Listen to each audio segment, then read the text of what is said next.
Stanford University. So welcome to lecture 11 of CS193P. This is the fall quarter of academic year 2013-14. And today we're going to talk about two major topics. One is UI table view, which is a very important class. And also we're going to talk about the iPad now. We've been doing everything so far on the iPhone. We want to start doing things actually on both platforms now, iPad and iPhone. And then I'm going to do a demo which is going to, of course, incorporate these two things. So let's dive right into table view. This is a very important class because a lot of times the data that you need to display in your applications comes in the form of a list. Okay, and table view is basically a list view. It's a list of items. It's one-dimensional in that it's just it's not like a matrix or a spreadsheet or something like that. It's one, although it can be divided into sections, which gives it a little more dimension. When we want to display multiple dimension things, like a spreadsheet would be, then we just put multiple table views into navigation controllers. And so users touch rows, and we slide in the next row, basically, if you want, or the next column, if you want to think of it in spreadsheet type terms. So that's how we do it. The table view itself doesn't manage multi-dimensional data. And there's a lot of different configuration and customizations for table views, and so I have some slides here to show you some pictures of what table views look like. So here's a couple of different types of table views, the two main types, which is the plain style, that's the one on the left, and then the group style, which is the one on the right. The plain style one that I've shown there is also a dynamic table view, meaning that all of its contents are being filled up from some database somewhere. Okay, so you can see here I've got some contacts there. Some of you might be able to guess what all those people are. But anyways, it's just a list from some database, a team database or something. And then on the right, okay, we have a grouped table view. You can see that kind of the things are grouped, right? The little distances section, the map label section, they're kind of grouped together more instead of just having like section titles on the left. And also that one on the right is static. In other words, the things that are in that aren't coming out of a database. They're just kind of fixed in there. It always says in miles. It always says in kilometers. It always says in English. It's just fixed. Okay, so it's a static table. So these two kind of encompass all the different styles that we can do. So let's talk about some of the particular parts of a table view. I'm just going to give them some names so we can talk about them. So at the top of the table view, there's a view, okay, that comes before all the rows, which is the header, the table header. There's a little bit of code at the bottom. That's more for your reference later. That's basically the properties you use to set that thing in the table view. And of course, there's a footer as well. So there's a table header and a table footer. In between is where all the rows are. And the rows are divided into sections, okay? And each section includes some rows, some number of rows. Could be one row, or it could be 100 rows, or 1,000 rows, whatever. And also a header and a footer. So each section has headers. You can see header 0, header 1 for the two sections. We have two sections in this table view. And each one also has footers. Okay, we don't really use the footers that much. We use the headers quite a bit when we have sections in our table view. And then, very importantly, there's the table cells. And this is where the actual data that's coming out of our database or whatever that we're displaying in our table view are coming out of and putting into these table cells, which are actually UI views, okay, a custom subclass of UI view. So that's what we call all of these various parts. This is what it looks like in the plain style. And this is the same things in the group style. So the group style, you see, kind of has a little more gray background. It kind of groups the sections together a little more. Okay. Let me talk a little bit about the sections because sometimes that confuses people. Sections is just a way to group the rows. So here I've got some information with no sections. It's just a bunch of cities, right? Helsinki and Paris and Berlin. And on the right, I've also got a list of cities, but they're grouped into sections by the country. You can see Japan's got Tokyo and Kyoto, and then Mexico, it's got San Francisco, something or other there, and Netherlands has Amsterdam. So they're grouped by country, but it's still just a list of cities. Okay, so that's the sections or not. Now in your homework, you're actually going to have to do in fact, this exact thing where you're going to be grouping places by the country they're in. And so you will be using sections in your homework. Okay? In the demo today, I'm not going to do sections. I have to leave you something to figure out on your homeworks. The type of cell. So each cell, each row can have certain types. There's the subtitle type that has like a title and a subtitle there. You see the city and then the country or the region and the country there is the subtitle. Then basic has no subtitle. There's the right detail and the left detail that puts that subtitle information kind of off to the side with a little bit of color or whatever. So these are the 4 different types of cells. And you can also have custom cells where you lay out what's in there completely on your own. So how do you use a table view? Well, 99% of the time we use it with a table view controller. So table view controller, you can just drag it right out. So here we have Xcode. I've got this table view controller example application here, and I'm just dragging a table view controller out of the object palette and into my storyboard, and it puts a whole scene there. Okay? Now that scene's controller is a UI table view controller. That's a class in iOS, UI table view controller. The view of that UI table view controller scene is a UI table view. Okay? When we use UI table view controller, almost always the entire view is a UI table view. Okay? The complexity in that view comes from the cells, what we put in the cells. That's where the information, the data is. We don't usually put a table view and then some other things around it. Although you can do that, you just usually wouldn't use UI table view controller in that case. You're going to do kind of all the things UI table view controller does for you manually, which I'll mention what some of those things are. All right, so we just drag this thing out. We are obviously going to want to subclass UI table view controller so that we can implement our own controller behavior for one thing, view did load and all those things. But also we're going to want to implement the table views delegate and data source, which are a couple of properties that have a protocol, which we're going to talk about, and that's how the data gets loaded in the table. So we're going to do all that stuff in a subclass of UI table view controller. So you can see that I did new file, and now I'm creating it, and you can see that it's a subclass of UI table view controller. I'm calling it my, actually probably my table view controller is what I should call it. Might have called it that on the next one. Yeah, I did. And then, of course, just like any other scene, you're going to click on the controller and go over to the identity inspector and set the class. That's exactly the same as you've done for all your controllers, right? You have to set the class. So here I'm setting it to my table view controller. A little out of sync between those two slides. Anyway, my table view controller, we'll call it. And if I right-click on that controller, okay, and see what its connections are, you'll see that at the bottom of that black window, there's the referencing outlets. Those are 2 properties, data source and delegate. Those are ID angle bracket UI table view data source, or ID angle bracket UI table view delegate. Okay, and the table view controller, when we drag it out, automatically sets itself to be those 2 things. So all the methods in those 2 protocols are going to be implemented by our table view controller subclass right there.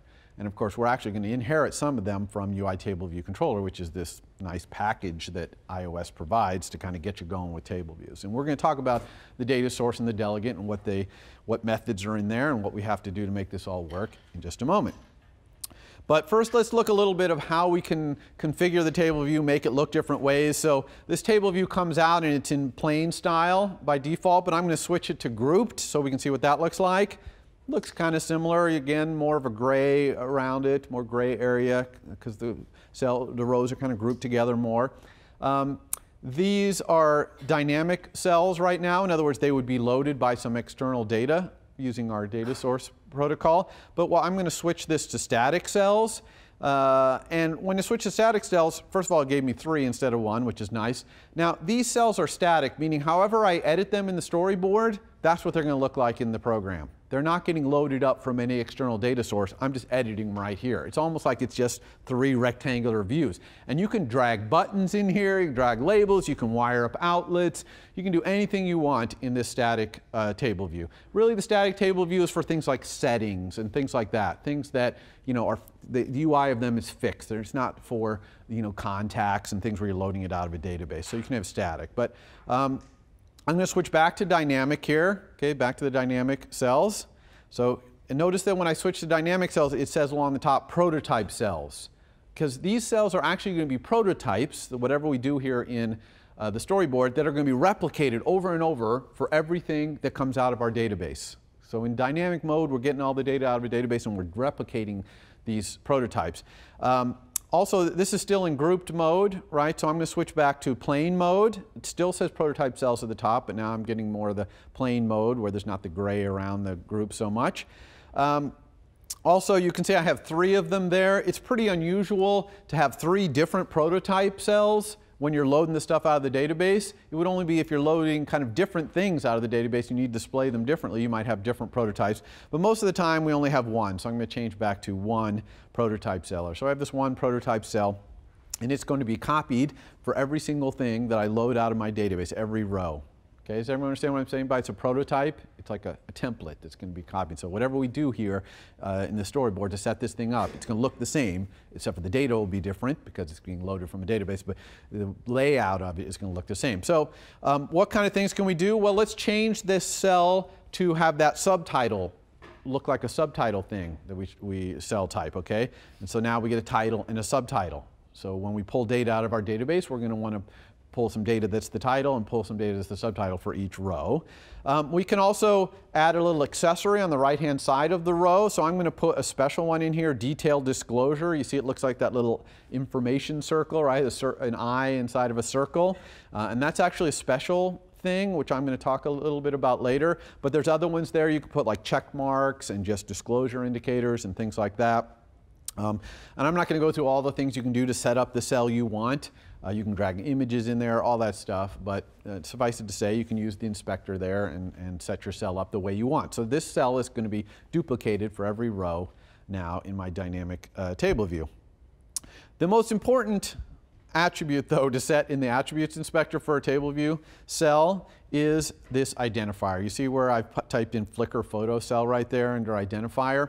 This is the string that we're going to use in our code so that our code knows the cell to replicate. Okay? So, you know, just like when we did a segue and we would type in the name of a segue like display photo or something like that, and then we used it in our code by name.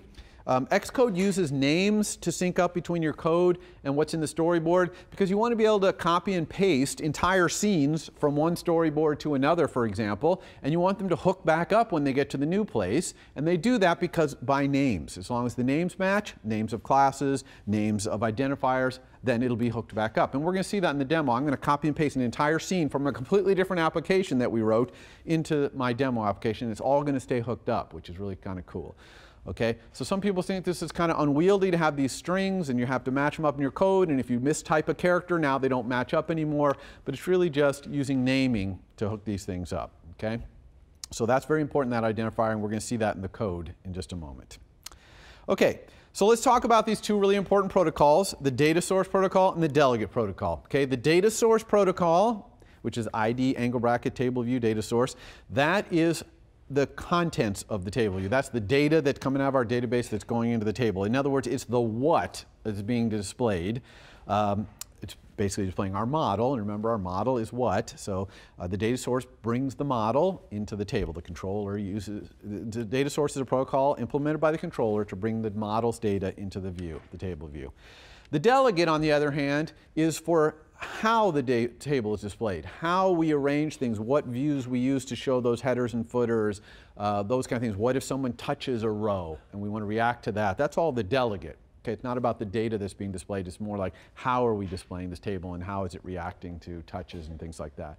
So we're going to talk about both of these delegates, the data source and the delegate. The UI table view controller, just to be clear, I showed this a couple slides ago, it automatically wires itself up as the data source and delegate. If you were going to bring out a generic view controller and drag out a table view into it, which you can do, you would have to control drag the data source and the delegate to your view controller yourself. You'd have to hook them up, or in code you could hook them up too, but you have to connect them up. But UI table view controller automatically hooks it up. The data source and delegate are almost always going to be your controller. Right? That just makes sense because the controller's job is to interpret the information in the model for the view, so obviously the controller wants to be the delegate. And again, back to the MVC thing that we did the very first day, this is that blind structured communication between the view and the controller. Okay? The UI table view controller also has a property called table view, which lets you get the table view that's in your controller. So that's nice to be able to do that, so you can configure it and talk to it and things like that. So that's a nice one. It actually happens to be self.view in a table view controller, which is a little weird. That was a strange design choice, I think, on Apple's part, but it is what it is. Okay, so what are the important methods in this data source protocol? Well, there's really three important ones. One is how many sections are in this table, how many rows are in each section, and then give me a view, a UI table view cell, give me a view that I can use to draw this row. Okay? Obvious, right? These are the three things. Know how much data there is, and then it just constantly asks you for the data by asking for this view, this UI table view cell, over and over. So let's cover the last one first, because that's the most important. It's really easy. The sections and rows is just asking you for a number. But getting the cell for each row is a little more complicated, so let's talk about that one first. So this is the third method in the data source protocol. And it's called table view cell for row and index path. Okay? It's kind of exactly what you expect it to be called in a sense once you understand that index path is just an object that describes the section and row within that section. So index path, an object that has two properties, row and section. Okay? So that argument is basically just encapsulating the row and section into one object. So we're being asked here to provide a cell, a UI table view cell, which is a UI view, to draw that row in that section. And we only need this for dynamic tables, okay? Because for a static table, we set all this up in the storyboard, so we don't need, there's no need for the table view to be asking us for this view because it's already set up in the storyboard. Okay, this is only for dynamic ones that we have this. And what are the two things we need to do in here? One is we need to create a cell, and then we need to configure that cell. So we're going to talk about those two things separately. First of all, how do we create a cell that we're going to return? Because we have to return a cell here, UI table view cell. And we do that using this kind of funky method called DQ reusable cell with identifier for index path. Okay, now what this does is it essentially goes and looks in the storyboard, finds that identifier, Flickr photo cell. Remember I told you that was an important thing to type in the storyboard. And it copies that prototype, makes a copy of that prototype, okay, and returns it. However, it's a little more sophisticated than that, and the reason it's called DQ reusable cell is that it only creates those things for the rows that are on screen. Okay?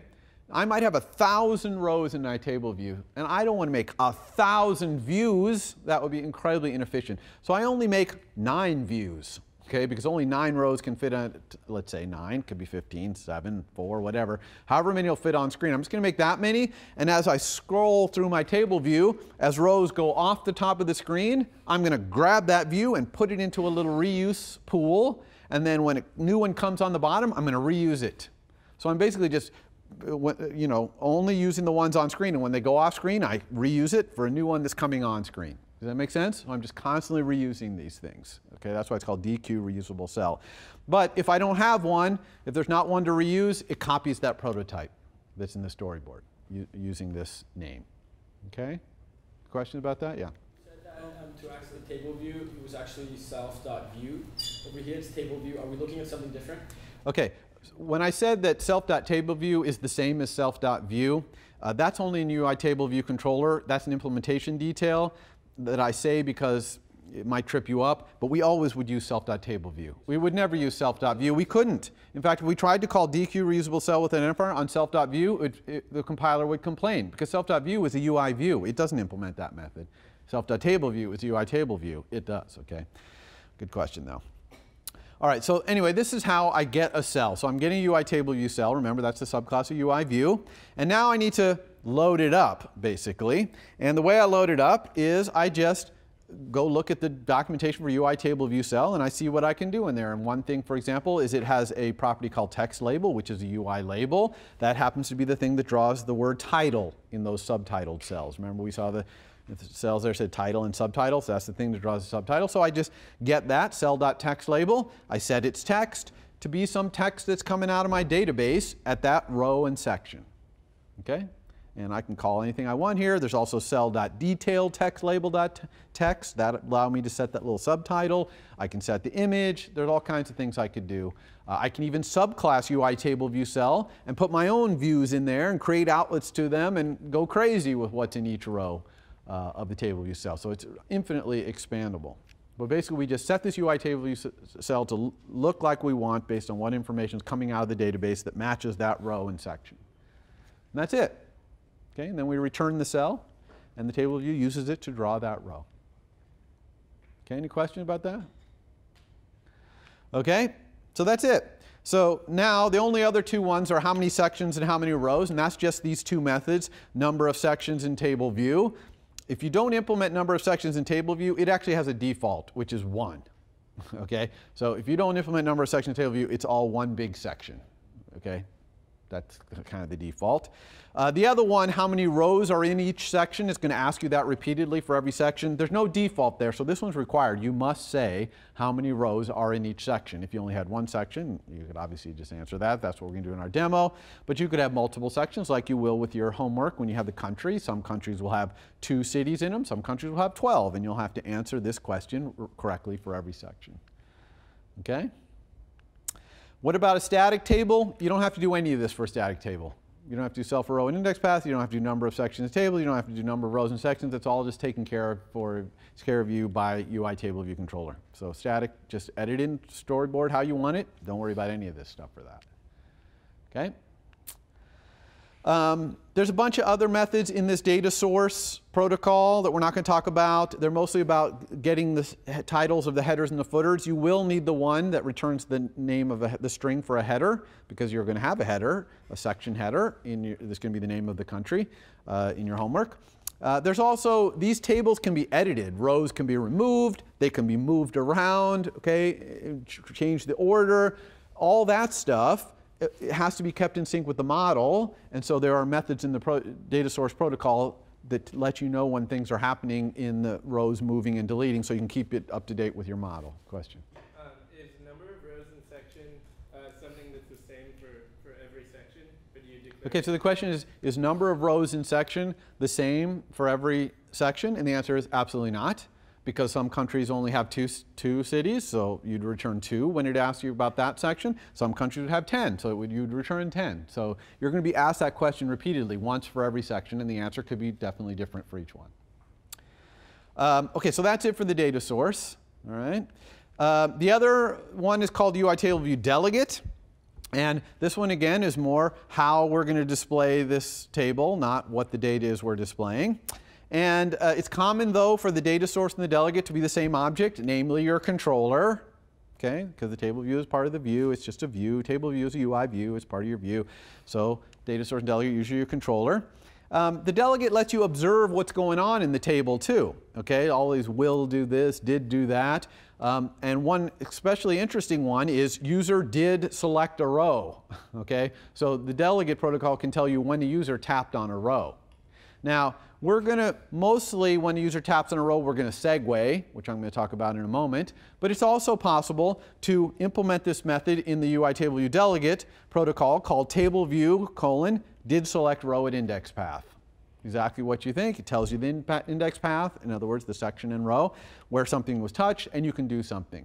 Now, what would you ever do in here? Well, if you're segueing, you wouldn't do anything in here. But if you're on the iPad, when you touch on a table, maybe the thing you're updating is already on screen. You're not going to segue to it. It's already on there because the iPad's so big, it's got room to do that. And we'll see that in the demo today. We're going to have an image where we click on a table row and it shows an image. And that image viewing thing is already going to be on screen. So we don't want to segue to it. It's already there. So we just need to update it. And now we're going to do that in this method. So you can see how that works.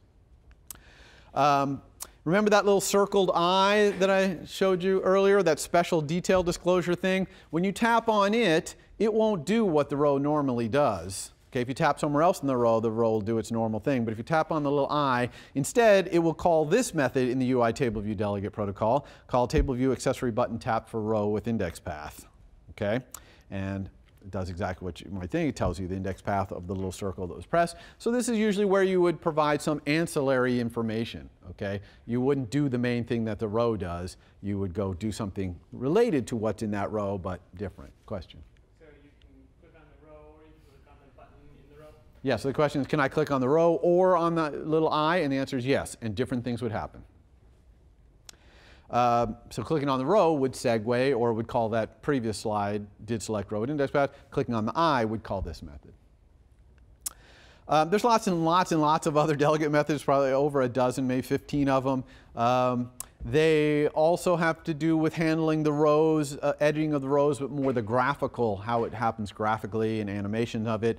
Not the data that's involved, but just how it's going on screen, and copying and pasting rows and notifications for when things move, all kinds of stuff. So I'll leave that to you to go look up. You won't probably need any of that for your homework, but it's good to familiarize yourself with that protocol.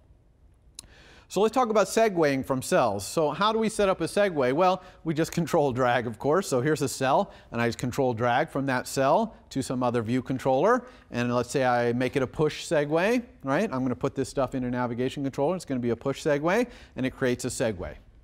Now, what's interesting about this is that that's a prototype cell. It's going to be copied many, many times. So in prepare for segue, how are we going to know which cell we're segueing from? Because if we're going to prepare that view controller on the right, the big blank white view controller, we got to know what data to prepare it with, right? Because it depends on which row they clicked on as to how we're going to prepare it. So let's look at prepare for segue in the case of a table view. Okay, so it's the same thing, prepare for segue colon sender, but now that sender argument, which we've been ignoring so far, matters. That sender argument is the UI table view cell that was clicked on. Okay, and sometimes it's really nice to know the index path of that thing, the row and section, because usually you're looking up in your model by row and section. And so there's this really important method called index path for cell in UI table view, and it'll tell you the index path for a given cell. So we almost always, in the prepare for segue sender of table views, do this first line is almost always index path equals self.tableview index path for cell. Now we have the index path. We can look it up in our model. We can prepare the thing we're segueing to, and off we go. Okay, any questions about this? Otherwise, it's normal segue, normal segue. Okay, spinner. So remember in Imaginarium, we spin when we're waiting for the URL to load or whatever. Table view, often the contents of the table view are being loaded from the network. Okay, and we want to spin there too. Okay, we want to spin to let the user know that in some other thread, on some other queue, we're downloading data to fill up this table. And it's really easy to do in table view. Table view controller, okay, it's easy to do in a table view controller. It's not part of table view, it's part of table view controller. Table view controller has this property called refresh control, and it's a little spinner. And you just send begin refreshing to it, and it'll start spinning. You say end refreshing to it, and it'll stop spinning. And in fact, what's really cool is if you want, you can make it so the user can pull down on the table view to reveal that spinner, and that will call a target action thing, and you can refresh your table, reload it. So in other words, you can let the user control the refreshing. And so it would look like this. So here's my table view controller there. I haven't added the spinner yet. If you look over on the right in the attributes inspector for the table view controller, down towards the middle there, there's refreshing, and I'm switching it now from disabled to enabled. Okay, it says refreshing is what it says under this kind of covered there. And when I hit enabled, watch the document outline on the left. Okay, the document outline on the left, something's going to be added, okay, which is whoop, a refresh control. Now, it only shows up in the document outline because it doesn't really exist anywhere except for when it's animating. So that's the only place that you can see it. But you can control drag from it into your table view controller, right? And put some method there that goes and forks off some thread on another queue to go reload this table. And you just say begin refreshing at the beginning. And then once it's all finished loading, when you dispatch back to the main queue, you're going to say end refreshing. Question? When you end refreshing, does that make it disappear? Yes. When you end refreshing, the little spinning thing whoop, collapses back up. So the table view hides it. And then if you begin refreshing, boop, it'll show it again. Okay, and remember, user pulling down on it causes this message to be sent. Refresh in this case, right? But it's just target action. You can do anything you want. You don't have to do it. If you don't control drag something, then pulling down won't do this. Okay. What if your model changes out from under your table view? Okay, so your table view is running along fine, and then all of a sudden the model changes. in some fundamental way, like it completely changes the model, download a completely new set of information. You can call this method in table view called reload data. And when you call reload data, it's going to call number of sections, number of rows in section, to get table, self-erode index path over and over and over again to reload the entire table. So this is a fairly heavyweight operation. It's going to completely redo your whole table. But if your entire model changes, this might be an appropriate thing to do. Okay, that's certainly going to happen in our demo that we're going to write today.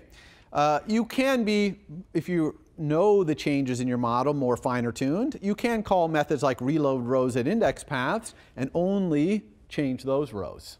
So it's kind of more fine-tuned reloading of your UI when your model changes, if you know what changed.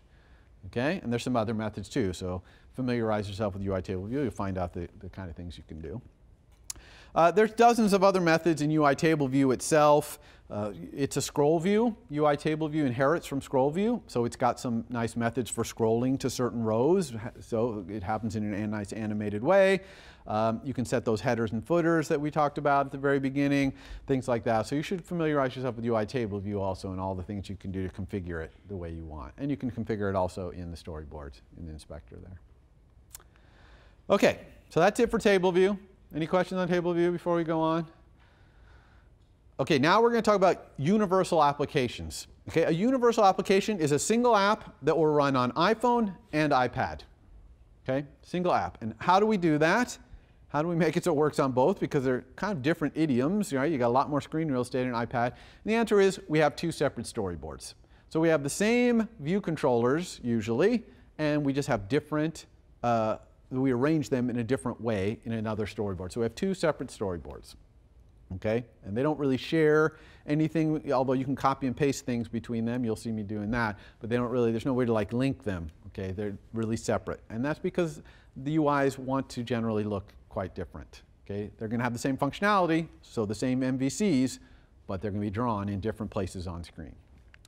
How do you create a universal application? Well, when you say project new, one of the questions there is, what platform do you want to create this for? iPhone, iPad, or universal? Okay, if you hit universal, you'll get two storyboards, and you're on your way. If you have an existing app that's only iPhone or only iPad, then you have to actually change your project settings. And this is the first time in this class we've looked at the project settings. You get to them by clicking on the name of your app in the upper left-hand corner of the navigator there. See where it says Imaginarium? And you'll see all these properties. Well, in the General tab, see where it says General in blue there at the top? There's some general project settings. And the second one is deployment info, which is where you're going to deploy this. So this app is iPhone only because it says under deployment info, deployment target 7.0, devices iPhone. So I'm going to change that devices iPhone right there to say universal. And when I change that to universal, it's going to offer to copy my existing storyboard to the new storyboard. So in this case, it's iPhone, copy it to iPad. I recommend against this. I recommend saying don't copy here.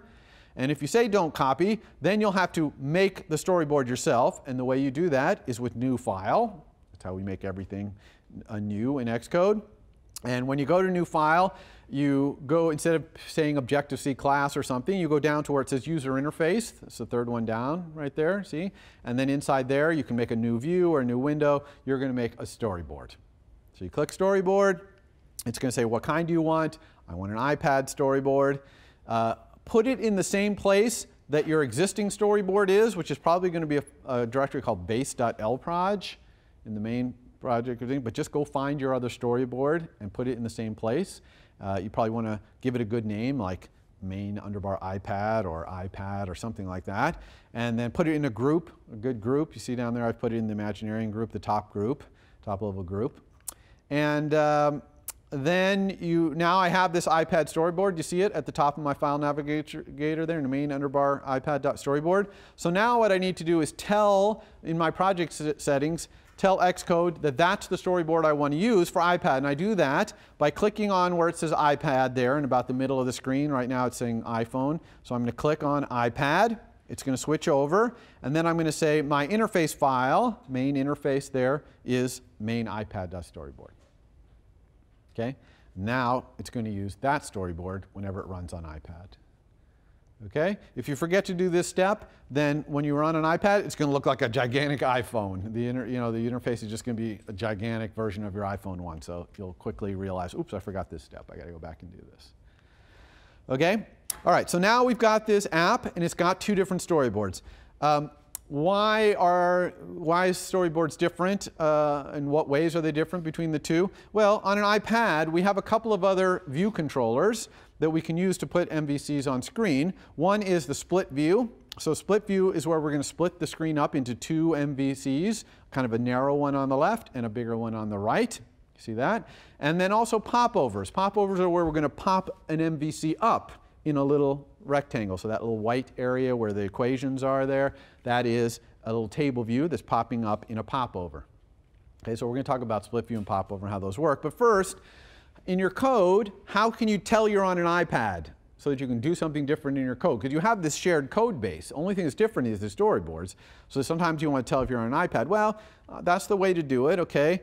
I kind of recommend thinking about if there are other things to check first before checking if you're on an iPad, like are you in a split view controller, right? Is your current MVC in a split view controller? And I'm going to show you how you can check that. Or is the MVC that I want to talk to, or is myself, my MVC, on screen right now? Because on an iPad, it might be on screen, because it's on screen, whereas on an iPhone, it might not be on screen. So there's something to check first. Before checking, am I on an iPad, just check, am I on screen? Or am I in a split view controller? Or am I in a popover, okay? So we're going to show how to check that, to check if you're in a split view controller in a second here. So here's what a split view controller looks like. We have a name for the left view, we call that the master, and the right view we call the detail. And that's usually because there's a master-detail relationship between the two. What's changing in the master usually is affecting what's driving what's happening in the detail. Okay? So here's one in landscape mode and another one in portrait mode, a split view controller.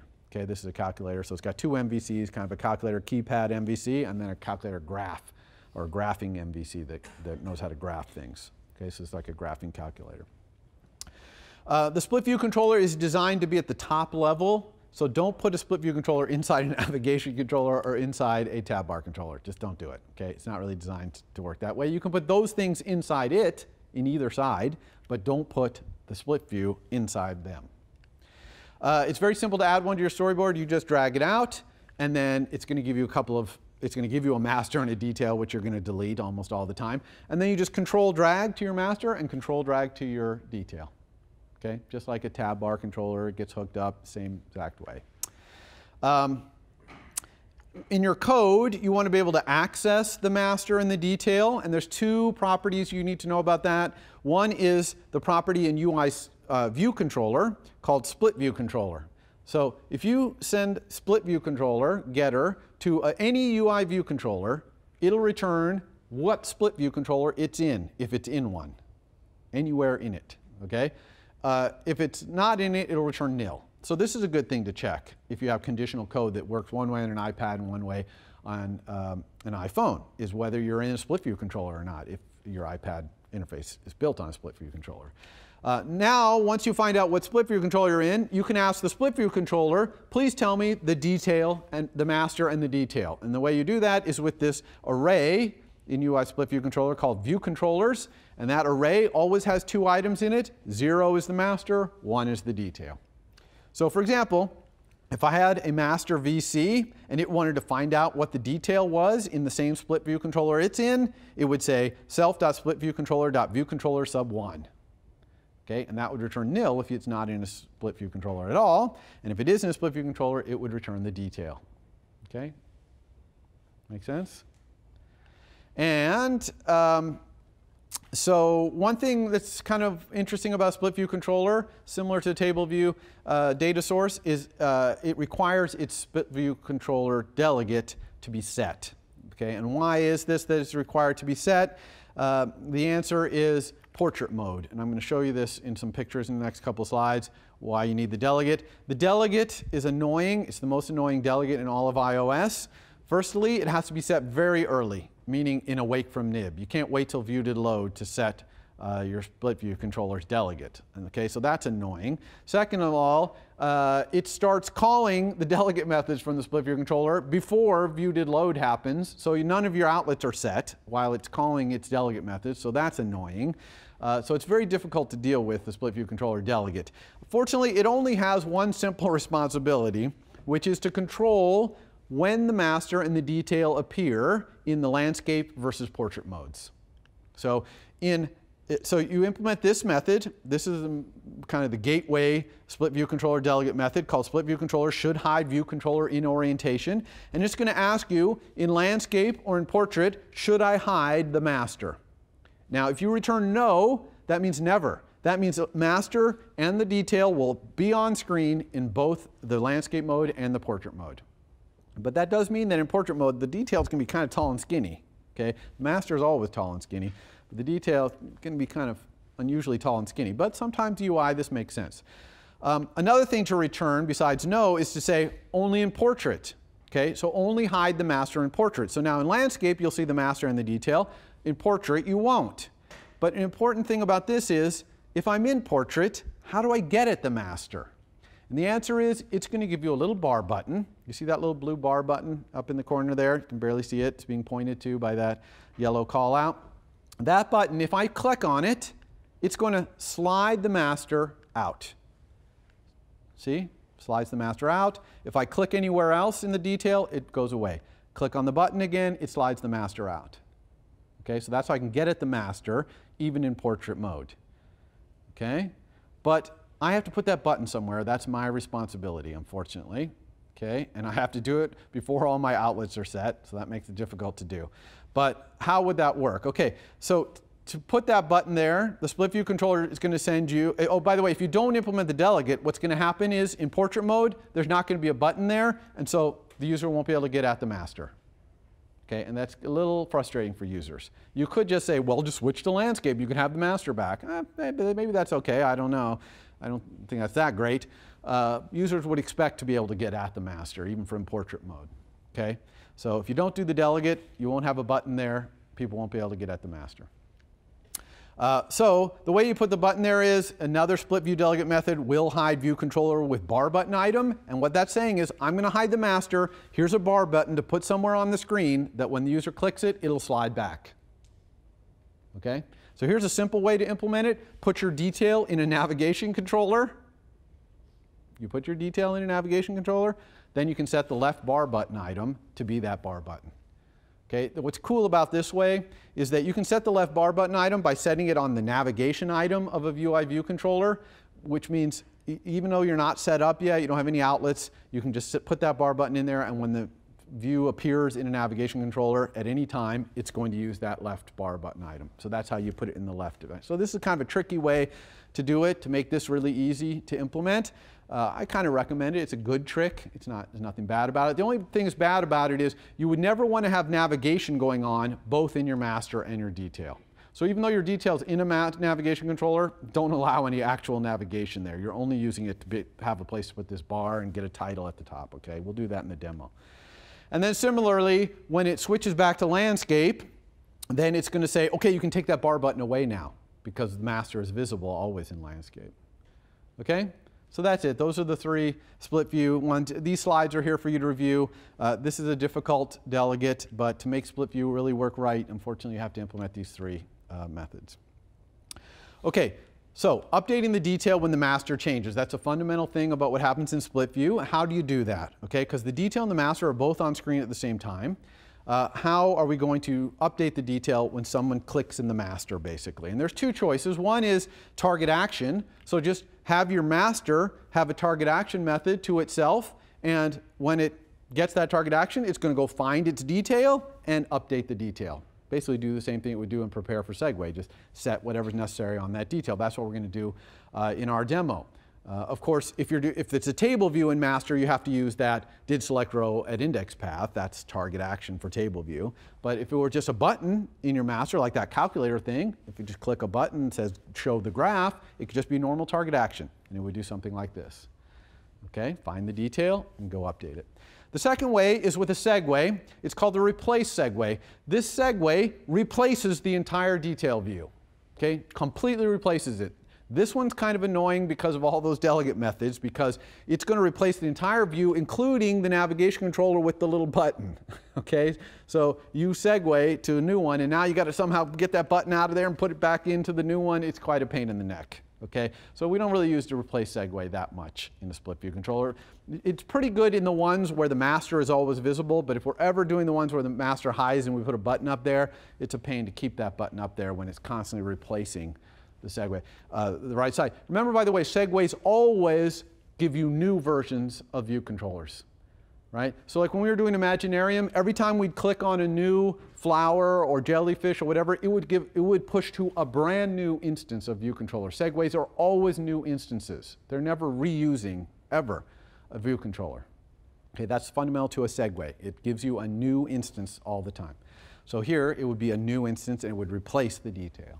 It's called a replace segue. And to do that, you just control drag, and the kind is, instead of being push, you pick replace. It'll only work when you're doing it inside of a split view. Okay? All right, last thing we're going to talk about on iPad is popovers. So this is what a popover looks like. Okay, there's a little table view with the equations in it inside a popover. And popover controller, the class, is actually not a UI view controller. Okay, popover controller is an NS object, but what it does is it controls another view controller popping up on screen. Okay, and it does that with this property content view controller. You set that on a UI popover controller. Usually you control drag it in storyboard, so you almost never actually set this property directly. And when you set it, that segue, okay, when the person clicks on it, the thing that's going to cause the segue, you're going to get prepare for segue because it's a segue. But there's a special thing there, which is that the segue you get is going to be a subclass of UI storyboard popover segue. And so you can check is kind of class, and if it is, you can ask the segue, give me the popover controller, UI popover controller, that controls this thing that's going to pop over. But mostly popovers are just a matter of finding the view controller that you want to pop up, control dragging to it, setting the type of segue to be popover, and letting it go. Okay? And just prepare for segue, and off you go. It's a normal segue. And again, it's a segue, so the view controller that's going to be put inside the popover is instantiated, a brand new one, using whatever's in the storyboard. Okay, so popovers are actually really easy in the storyboard. You just control drag, boom, you're done. And sometimes you don't even need to do this business and prepare for segue because you don't need to talk to the popover controller. You just need to talk to the thing you're segueing to, set up that table view with the equations in it, y equals x cosine x or whatever was in there. You just need to set that up. So you don't even need the popover controller. You just need to talk directly to the thing inside the popover. The user dismisses a popover by just touching anywhere outside of it. If they touch outside of it, the popover dismisses. Okay?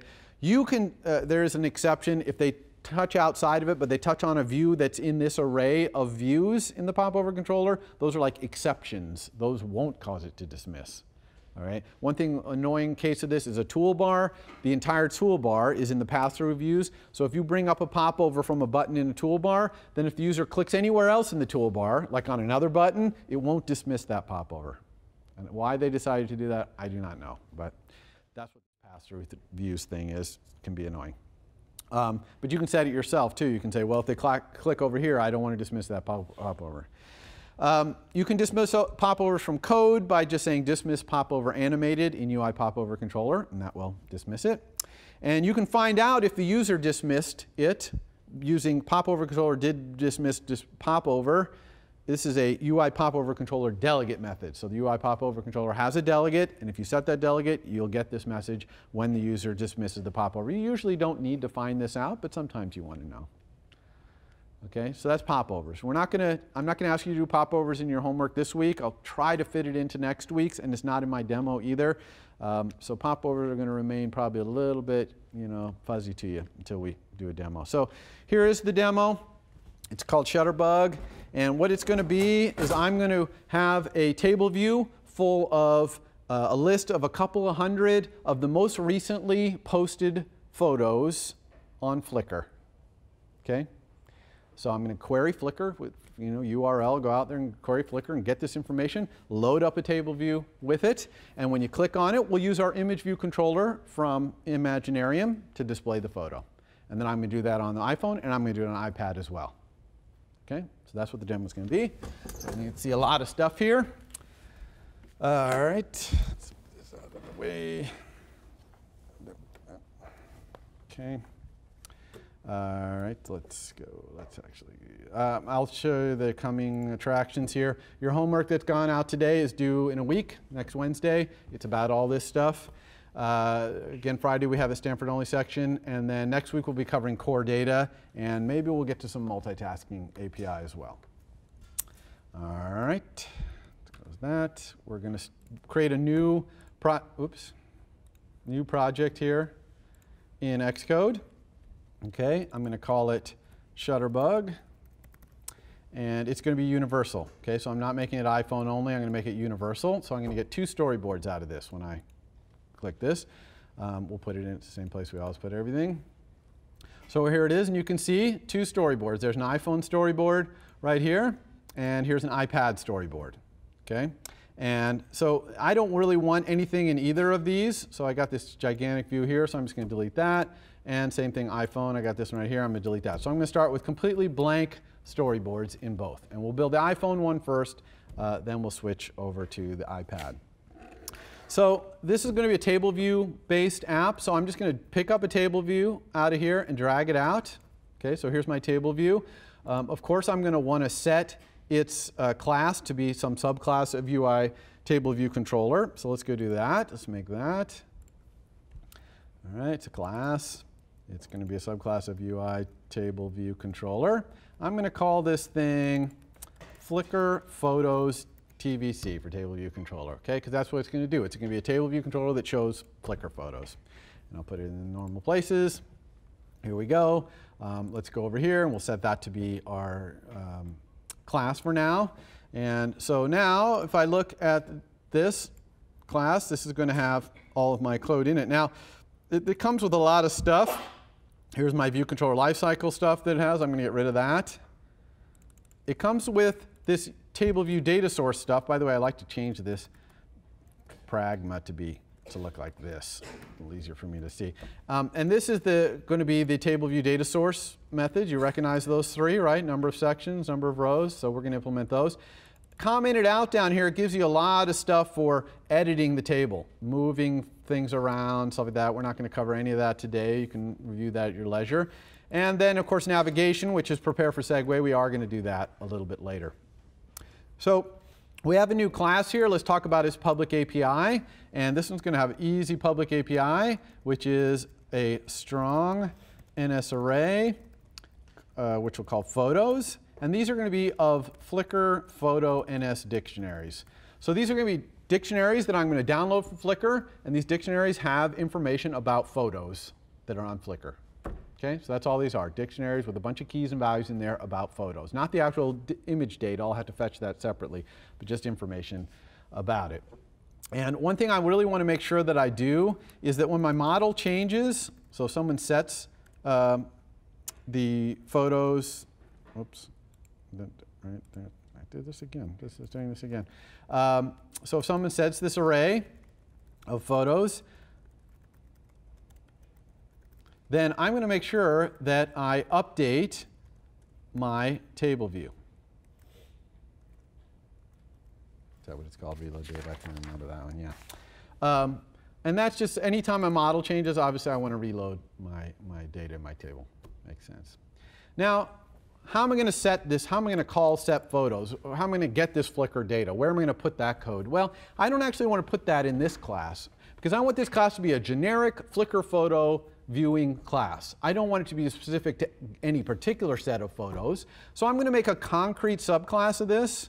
Okay, so this is not really an abstract class because it kind of works on its own, but I'm going to make essentially like a concrete subclass of it. It's a subclass of Flickr photos TVC, and I'm going to call it just posted Flickr photos TVC. Okay, so it's going to be a subclass of that, and it's going to show me the ones that have just been posted. So let's create that here. So we have this new one here, and it's just all it's going to do is call self.photos to set this model right here.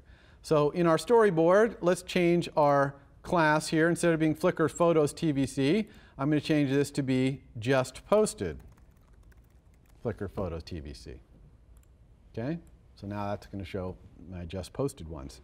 So what about the implementation of this just posted? It's really easy. I just, in my view did load, super view did load, I'm just going to call self fetch photos, and then we'll make a fetch photos method here, and I'm just going to say self.photos equals something. Okay, that's, I'm going to get my photos here. All right, what's the problem here? A root class. That's weird. Oh, strange. Flickr photos TBC. Okay. Not sure why I didn't add that. Okay. So there we go. All right, so that's good. So that's what we're going to do. So in here is where we're going to have to go out to make a fetch to Flickr and do that. So let's go ahead and write that code. It's pretty straightforward. One thing we're going to need, though, is a little bit of helper code to help us with those Flickr fetches. And I'm provided this to you for your homework. Here it is right here, this Flickr fetching code. Oops. Let's go over here to this. I'm just going to drag this in. We'll take a brief look at this. All right, I'm going to copy it in. All right, so if you look at this Flickr fetcher, it has this API right here that provides these class methods with some URLs that you can fetch information from Flickr.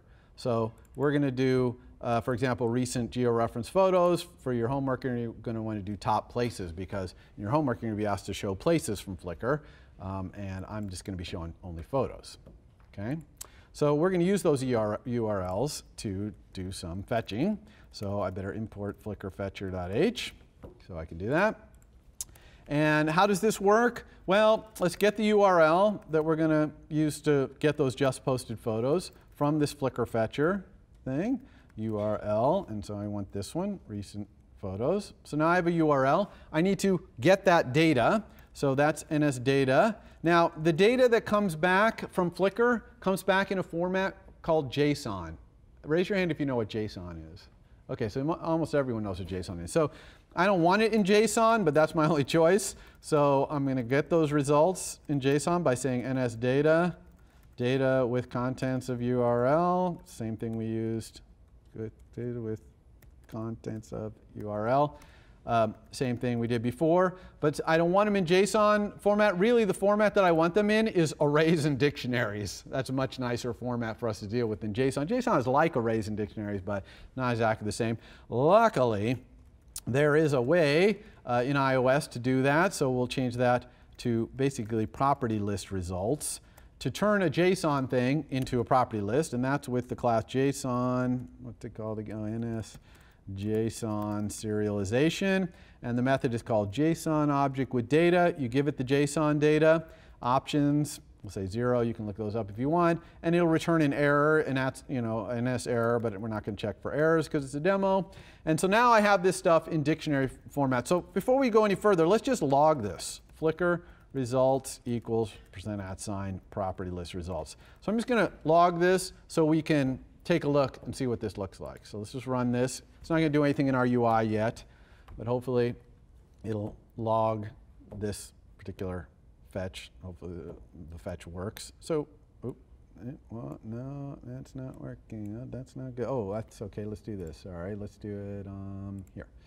Because we haven't done our iPad one. It's trying to run it on an iPad, so we're just going to run it on the simulator here. So here's our little simulator.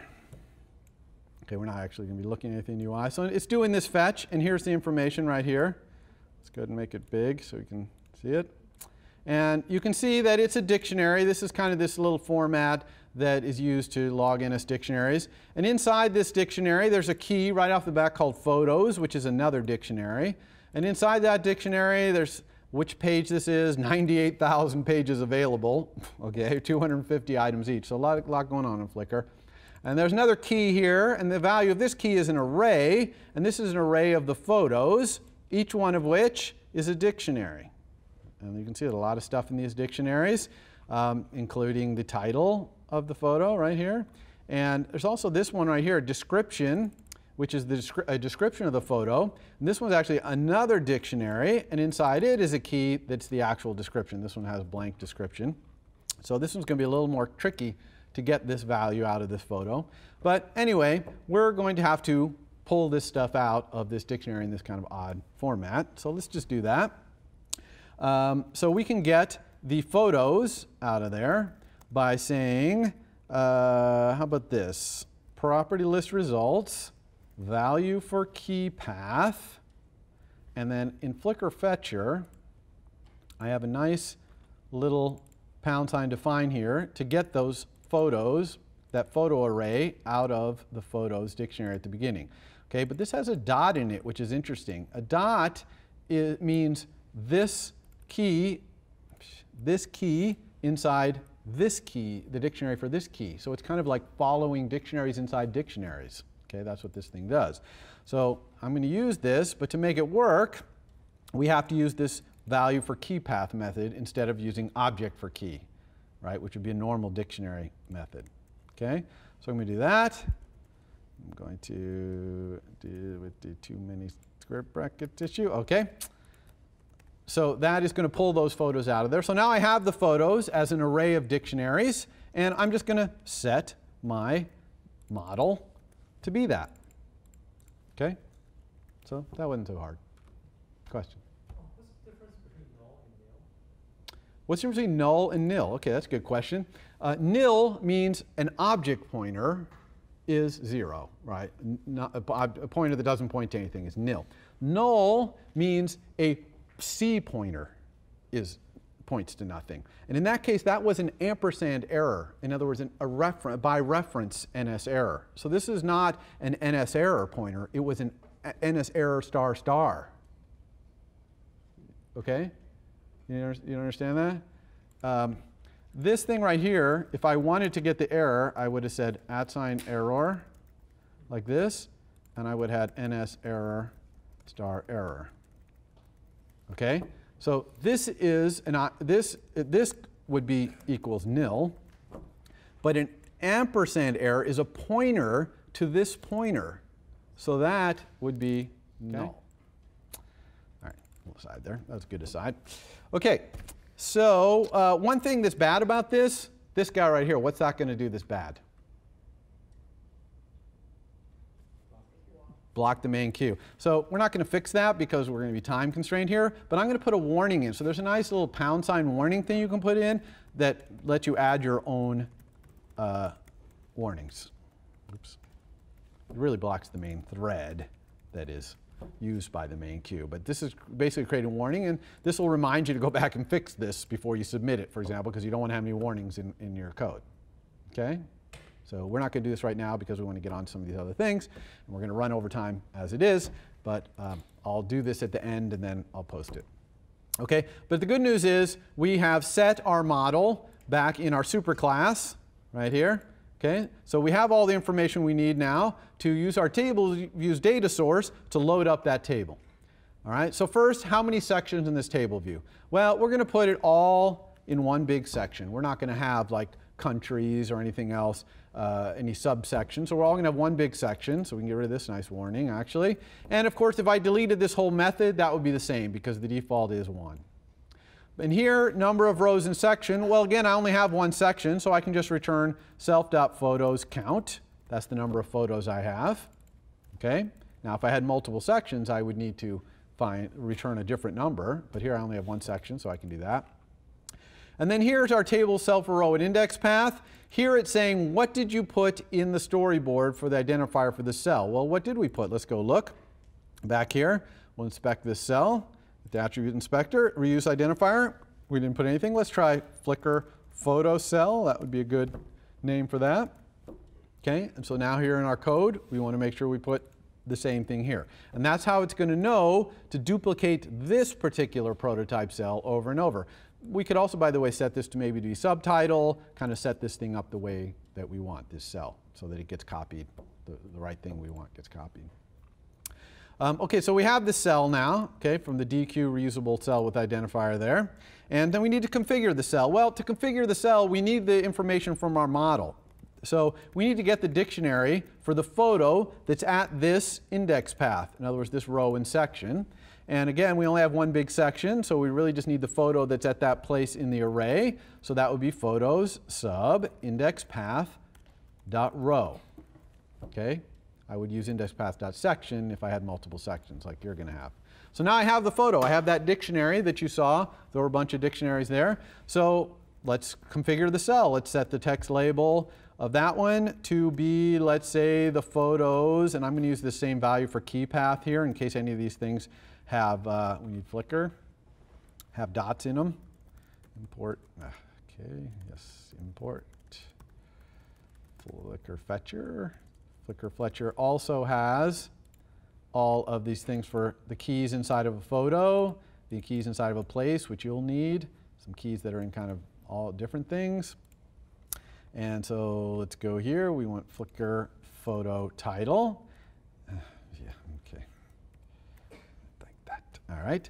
And then we'll set the detail text label. That's the little subtitle. We'll do photo value for key path. We need that because this one has dots, and that is the description. And the description one, as you'll see here, is description.underbar content. If you remember, if you go back and look at the Flickr thing, you'll see why this is description.underbar content. Okay? So we got that. We return the cell, and that's really all we need to do. So let's go ahead and run this. Okay, we got that warning there, block main thread, and this is blocking the main thread right now as it goes out to Flickr to fetch. But it did get it. So here's a whole bunch of photos. Some of them have subtitles, some not. Okay, that's cool, cool. We can click on them. But it'd be sure nice if we could see these photos when we click on them, right? But of course, we need to do a segue to do that. So let's go ahead and do that. All right, so let's go back to here. And you know, this segue is really easy to do. Let's go back to our iPhone storyboard here. What we need, though, is what we want is from Imaginarium, we want that nice image view controller. Okay, well, watch how we can get that. I'm going to go back to my Imaginarium. Okay, here's Imaginarium. First of all, I'm going to take the image view controller code and just drag it from one project to another. That's perfectly legal. I'm going to copy it in this case. You could link them, but be careful if you do that. But even more amazingly, I'm actually going to go to the storyboard and grab this scene right here, the scene that has all this scroll view and all that stuff in it, and copy it and go over to this storyboard in Shutterbug and paste it. Okay, it did do it. It's just a question of finding it. Put it over on the side here. There it is. Okay, so now I have this thing here. And all of the links that were in here, since they're all by name, all will still work as long as I have this particular class, which is image view controller. Right? It even still sets the thing here to be an image view controller. And if I go look at all these things, they're still linked up. Sorry for the scrolling here. But see, you can see the activity indicator, it's all linked up because it's all being done by name. Okay? So we have this nice thing. So let's segue to it. We're just going to control drag. We got this cell right here. Sorry. This cell. And we're just going to control drag from it to here. We're going to put this in a navigation controller. So we'll push. Okay? Here's our thing. We need a nice name for our segue here. We'll call this display photo. Oops. Display photo. We could call it, again, anything we want. Let's put this stuff all in a navigation controller. Embed in navigation controller. So we have a nice UI here. Really, with almost no work for us to develop. While we're here, let's go ahead and call this one Shutterbug. We will set the title of this one based on the title of the photo. So all we need to do to make a segue work is what? Prepare for segue. So let's go back and do prepare for segue. It's actually commented out down here. Come it back in. And the only trick we need to know here is that we need to get the index path from this sender, which is the table view cell that was clicked on. So let's do that. NS index path equals self.tableview. Remember, all table view controllers have this table view property that you can use to get this stuff. And I want index path for cell sender. Okay, so now I have this index path. If I want to be really safe, I could say if index path. That way, if somehow this sender, you know, I could really even be super safe and say if sender is kind of class UI table view cell class. Okay, Some people really want to be careful about using ID, and they want to use introspection, and I certainly appreciate why you want to do that. Sometimes it's better to let your app just crash. When you do that, you'll find the bugs faster sometimes. Or in some of these ifs, you want to put else log an internal error or something like that. But anyway, we got this index path. It's not nil, so we were able to find this table view cell in this table view, so that's good. We're off to a good start. Let's see if this is the display photo.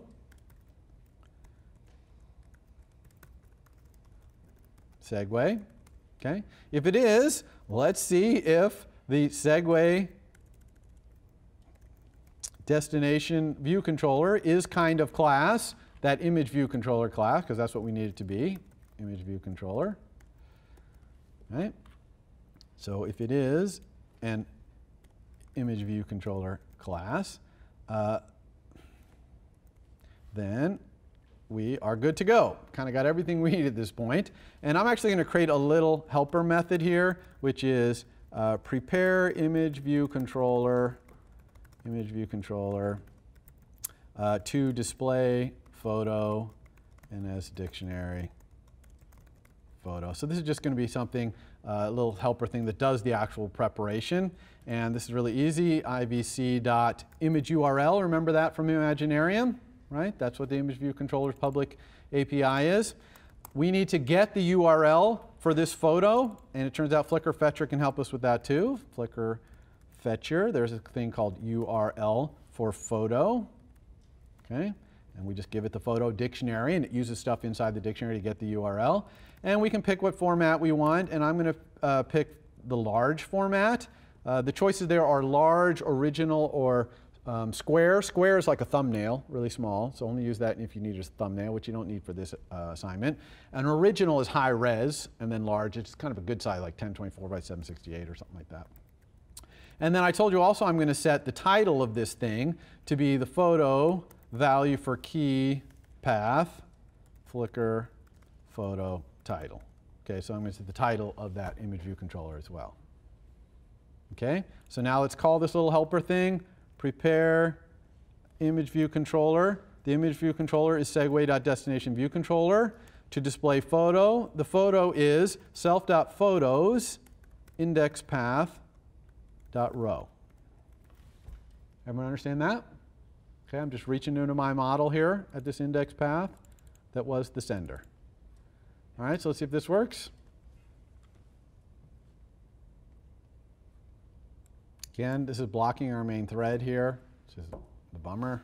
You know how to not do that. So here we have, now we're in a UI navigation controller. That's cool, we got that. Let's go ahead and click on something that hopefully is innocuous. Here it is. And we can zoom in and out. That's great, all right. We could go back and click on something else. Another Rome picture, that is Coliseum, okay. Hopefully things work here too. So that's pretty cool. That was pretty easy to get a pretty powerful app together. We did it in about 20 minutes. So now let's do this on iPad, okay. This turns out to be quite easy as well. So we're going to go to the iPad storyboard. I'm actually going to move the iPad storyboard up near the iPhone storyboard. So it's blank right now. And I'm going to drag out a split view controller. So here it is right here. Now this will not be in this list if this is not an iPad storyboard. So sometimes you have your iPhone one and there's no split view controller. You're like, what? Where's the split view controller? Okay, you got to be selected your iPad one. So I'm going to bring this out. Here's the split view controller. Notice it gave me these for free.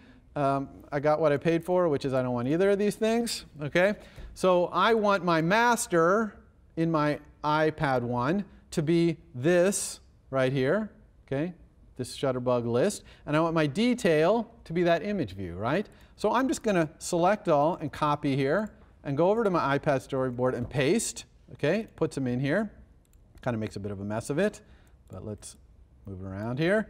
So here, this is the same thing. Doesn't look the same because the sizes are different, but it's the same thing we had.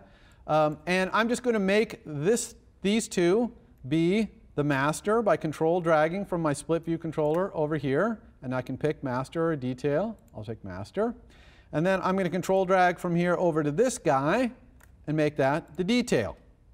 Okay, so now I've got master and detail, exactly what I want.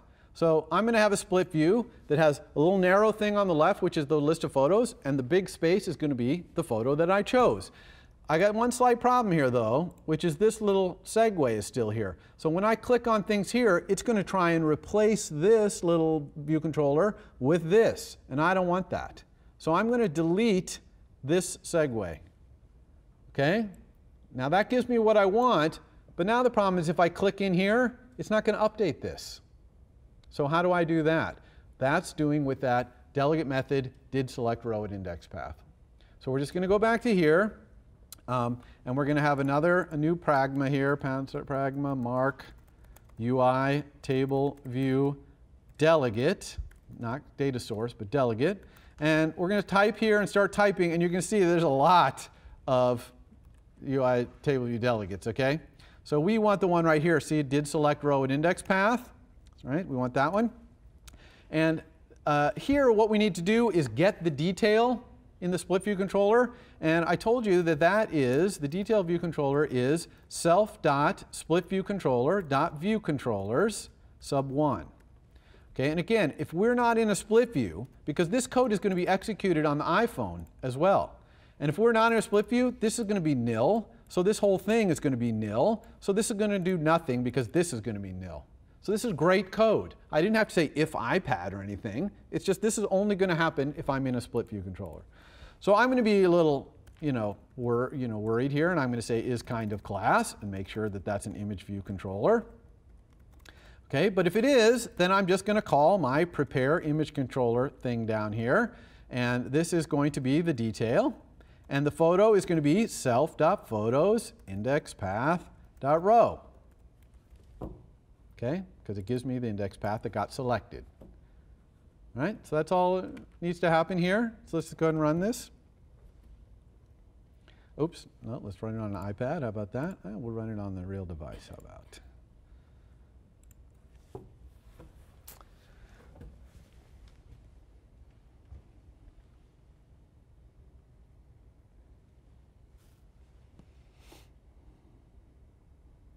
Okay, so again, it blocked until it had loaded that thing, which is unfortunate. That thing is spinning. I don't really like that because I haven't picked a photo yet. So I'm just going to quickly, before I even forget, go back to my iPad storyboard, and only in my iPad storyboard, not in the other one. Okay, I'm going to pick that activity view controller, which is right here, and I'm going to inspect it, and I'm going to not start it out animating. It's still going to do it in my other one, which is okay because that's creating a new view controller every time I segue, but not in this one. But hopefully, if I click on a picture like Rome here, it loads up Rome. And so here's Rome. I can zoom in. If I pick another picture, let's say Barclay Center, that looks okay, I guess. This worked. It's kind of a little off. You'll see there's the white at the top. That's not really quite right. And this white on the left, do you see the white on the left? What's going on with the white on the left? Why is this happening? Well, we didn't design our image view controller that well to be reused like this. This image view controller is staying on screen all the time and being reused. And it has a couple of bugs in it that are causing when I zoom in and then I replace it with another photo. First of all, it's not resetting the zoom scale back down to 1, which it should, but also it's sizing to fit and causing it to no longer be in the upper left-hand corner of our scrollable area. So let's fix that real quick. Let's go to our image view controller. Those are easy fixes. Every time we set an image, we're going to take our scroll view and reset its zoom scale back to 1. And instead of just doing size to fit right here, we're going to explicitly set the image view's frame to a rectangle that we're going to make, which is at the origin and is the image's size.width and the image's size.height. Okay, so that will fix that bug. We don't want size to fit anymore because we're doing this is sizing it to fit essentially. So we fixed that bug. That's nice. The other thing that's not so great about this is it'd be nice to have a title along the top. We set the title, but it doesn't appear anywhere on the detail side, right? So it'd be nice if we had a title just like on this side over here, the shutter that says Shutterbug at the top. It'd be nice if it said Jake at the Breakers over here on the right. Okay, so how are we going to do that? I'm going to do that with that little trick I told you. I'm just going to go here to my iPad storyboard, okay, and I'm going to pick this detail view, and I'm just going to embed it in a navigation controller. Okay? And that's just going to fix that problem. So let's go ahead and run. We fixed 3 problems there. Let's make sure all these problems actually got fixed. And you're going to see that we fixed them, but we introduced a problem as well.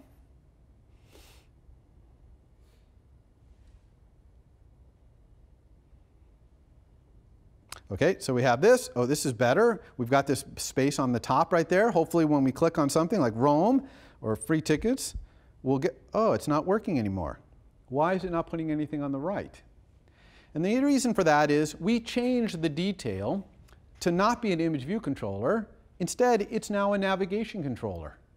So our code over here, where we update with did select row at index path, it's checking if detail is kind of class image view controller. And that's failing, because it's not.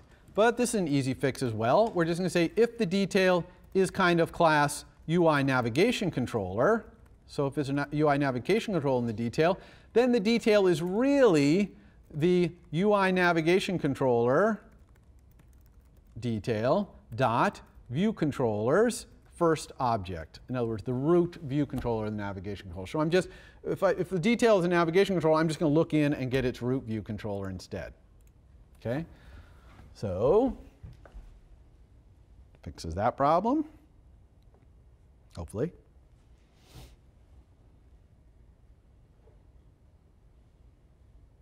Okay, so let's try Roam again. Oh, now we got the title Roam up there at the top. Okay, even if we zoom in on this and switch to another one that's different, it went back to zoom scale 1, and we don't have white on the left edge, right? So even if, again, we'll make it really small this time. We'll click to Newport, Rhode Island here.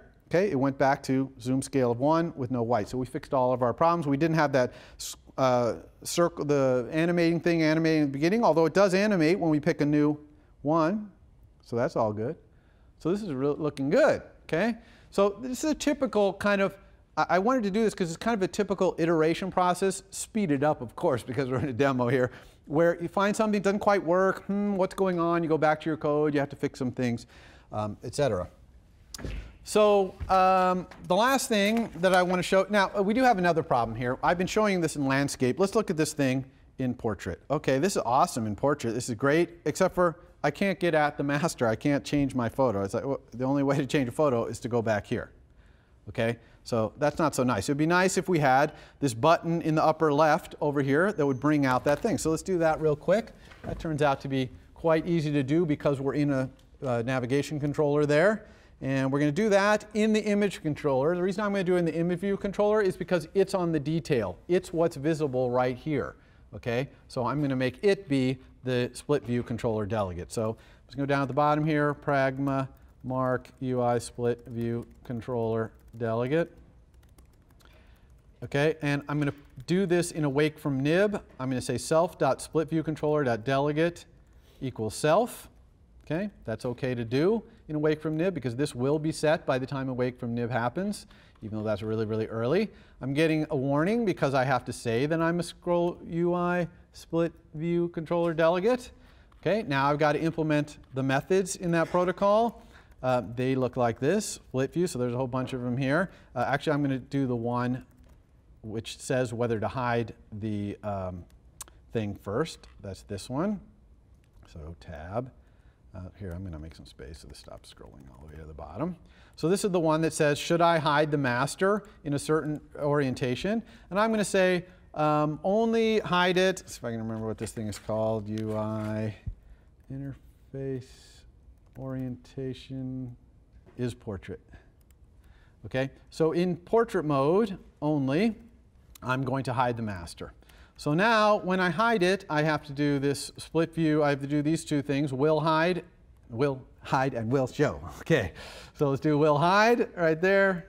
And then let's do split view will show. That's a mouthful, okay? So let's do that. And because I'm in a navigation controller, these turn out to be really, really easy to implement. Okay, when I hide, it gives me this bar button right here.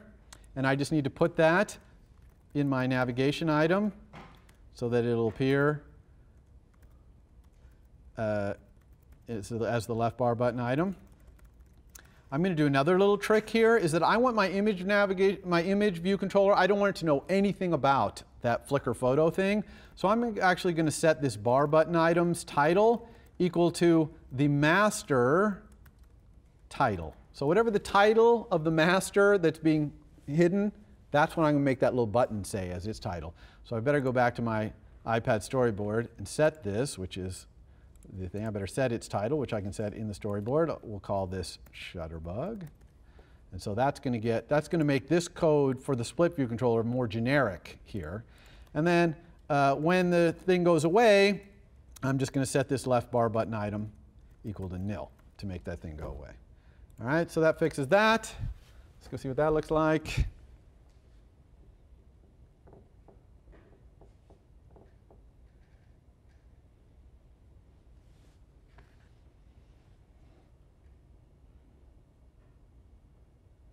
Okay, so here I have in landscape, it shows. When I go here to portrait, it goes away. But now I have this button in the upper left. If I click it, it slides that thing out. Okay, if I click somewhere else, it goes away. So I can click here, get some photo. Maybe Rome would be better. I don't know what the Barking Center is about. Rome seems safe. So here's Rome, right? And this is nice, I can do this. But if I want something else, I can just slide this thing out, look down, find a different Rome. Okay? Make sense? And if I slide back to landscape, it takes that button away. That button is no longer there. Okay, so that's what that delegate's doing. It was easy for us to implement because we put the detail into a split view controller. It wouldn't always be so easy to do that. The last thing I'm going to do here is fix that problem with the blocking of the main thread. I'm going to do this super fast, so hang on to your hats. I'm going to do that here, and I'm going to do it in a different way than we did before, okay? Because I want to show you a different way to do this, which is I'm going to create my own queue. So dispatch underbar q underbar t, fetch queue I'll call it. I'm going to create it with dispatch create queue create. I'm going to call it Flickr fetcher. That's just the name I'm going to call it, and it's a serial queue. So I just created my own queue, okay? Brand new queue. And now that I have my own queue, I'm just going to dispatch async onto that queue a block. And that block is just going to have this blocking stuff in it. Okay, all this stuff here. But self.photos, okay, which does need to be in here, unfortunately this is going to do stuff that's in the UI, so it needs to be dispatched back to the main thread. Okay, put that there, put this here. Okay, so that's going to do this and not going to block the main thread anymore. So this is a way to do it by creating your own queue. Instead of doing all that stuff we do with the URL session and all that stuff, we can just do this. Is that a question right there? Yeah. Why do we not need weak self here in the block? Why do we not have to do weak self in this thing? Because this block is not held on to strongly by ourself. It holds us strongly, but we don't hold it strongly, so we're good to go. And the last thing I'm going to do, which I'll do at the same time here, is that little refresh thing, because that's really easy to do. And let's do that here on the iPad version. We'll have to do it on both versions. But here's our table view right here. And we want it to have a little refresh sprinter when all that business is going on. So to do that, we just inspect it. And down here, you see it says refreshing right here. So we're going to say enabled. And when we did that, in our document outline, you'll see that we got this refresh control right here. And really, for free, we can get the pull down support if we just make fetch photos here be an IB action. Okay? Because if that's an IB action, then we can control drag to it. Okay? Because we can control drag to any IB action. And so now that pull down is going to call this fetch photos. Now, we still are required inside this fetch photos to say self.refresh control, begin refreshing. And then when we're done down here, okay, we need to say self.refresh control, end refreshing. Okay? Everyone understand this? This is going to make the thing start spinning and make it go down. But this target action we did makes it so we can pull down on it. So let's take a look at that.